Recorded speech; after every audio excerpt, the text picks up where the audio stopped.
with the question of authenticity, we need to be aware of what those triggers are and what we're feeling in that moment.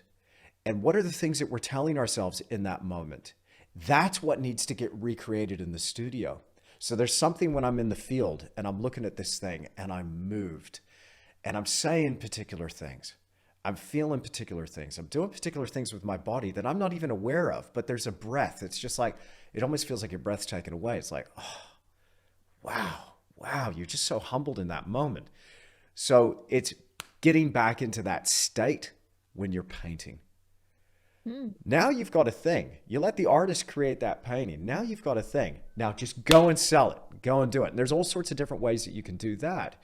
But then that's a point of getting into the marketing side of things.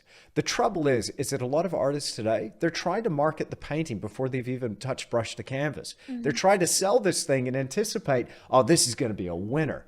And you see this happen with so many artists out there. And I'm not judging or criticizing anybody, but it is a trap. Just learn to recognize it. We'll do something authentically in the moment because we're tapped in and we're feeling that feeling. And then suddenly we drop that on our target audience with our market, and there's an instant recognition, a response, and the thing sells. Now suddenly we go, oh, you link these two things up and you're like, when I paint that thing, selling happens. Money, cha-ching. So I paint water that I can see through, cha-ching. Water I can see through, cha-ching. And we get far enough down that road, what happens is people will show up to your exhibition, your first exhibition, and you're on fire. You're inspired. No one knows you from a bar or something. No one knows anything about you. But you show up with this work that's on point, authentic, felt. You know, it's sensitive. It's incredible. This is your best work, your first show. Maybe you got some technical stuff that needs to be worked out. But then you'll notice, oh, the wave sold. The Kimberly landscape sold. I got in this trap.